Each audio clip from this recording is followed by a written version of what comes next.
Hello, fellow Reachers. Welcome to episode 2 of the Reicher podcast.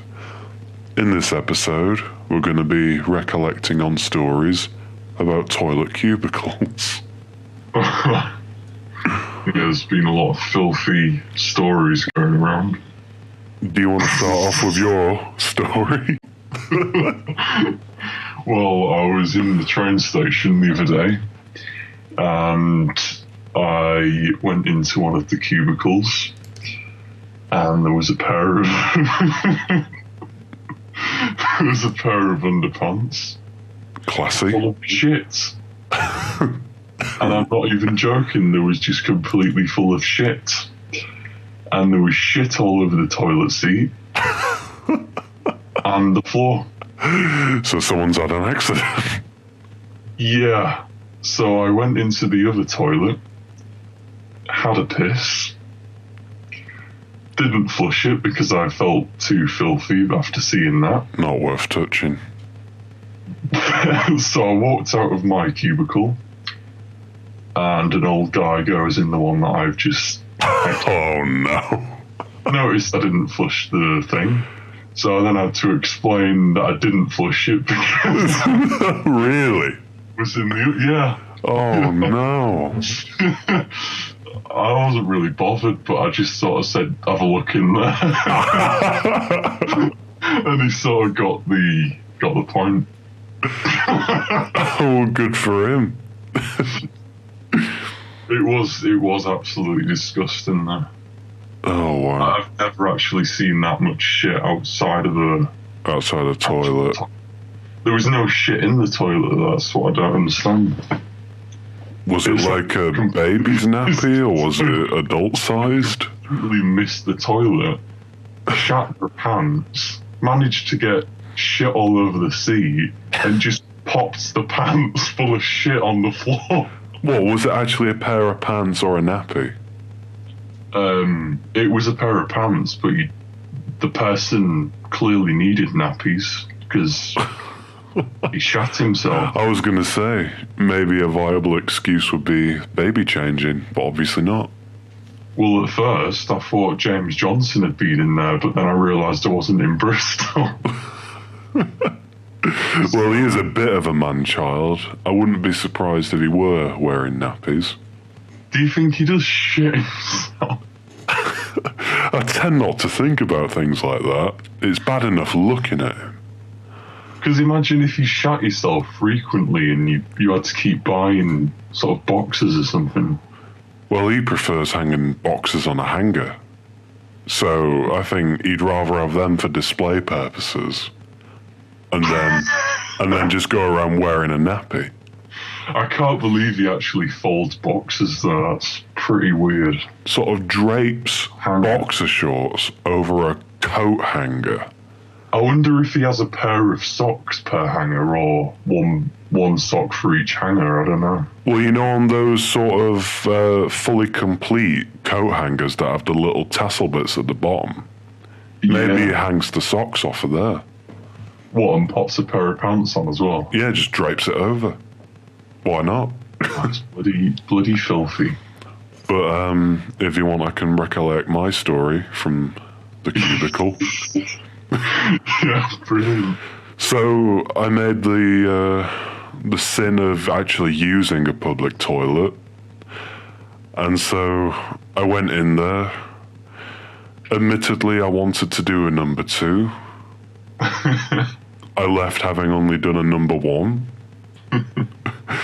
But all over the interior of the red cubicle stall, I'll add a photo for those that are interested or perhaps won't believe what I've seen, was just scrawlings of pretend Gandhi quotes. And so as soon as I walked in, I saw above the toilet seat, hand job Gandhi. Oh, God. All over the back of the door was fuck me Gandhi. Gandhi get down with lads. Loads of weird sort of Gandhi references that don't make any sense. I mean, it's quite clear, and it's good to see people know who Gandhi is. But but I'm not sure he'd appreciate that kind of attention. Well, if any of our listeners are watching and have done any extensive study on Gandhi, can you please email in to confirm whether Gandhi did in fact get down with the lads? Email in at reacherpodcast@gmail.com. We'd love to see your Gandhi scrawlings. Also, James Johnson, email in, because we want to get you on a podcast and just sort of talk about your life. I mean, we know a lot about you. We did that chat invasion, where we pretended to be Phil Parson and, as you called him, Mason DVD. That's now available to watch, only on the Extra Reach. Part 2 coming soon. You can't get that kind of content on any other channel. So, again, we are revolutionising the internet, really. And we are perfecting trolling content. Yeah. So these little videos, these little exclusive videos, you can't get them anywhere else. So. And the best bit is, you're in them. You are the star in the making. How does that make you feel? We would also love if we can have you for that long. I don't know how long the duration is for the entire Bala James Morey saga, but could you please set up your little Panasonic camera that you spoke so highly about in the chat invasion, and can you film yourself watching all 20 episodes? And then send it to us, because we could do with the content ideas. And then email that to reacherpodcast@gmail.com. And also, Mole Woman, if you can just... if you can just tunnel out of the earth for about... Because we did give you a quite credible shout out in episode 1. That's episode 1. That was the pilot, right? So if you've not got satellite down there, we completely understand. But if you're just mugging us off, you stupid prick, then I want you to fucking get your life sorted, you stupid cat. Insults aside, we'd love to have you on. You can talk about your eyes for a bit. You stupid cretin. Like I was saying, you can talk about your eyes for a bit, because we're quite confused about what the whole sort of eye thing is, because it seems like you can see. Because when you open those Loot Crate boxes on your channel, you can see the tarnished shite that you've got in that box for your £25. But we're just so confused because your eyes are shut. Having said that, having been in contact with people like James and Gareth, it's probably best off you're blind, to be honest. That way you don't see what humanoid creatures they've become.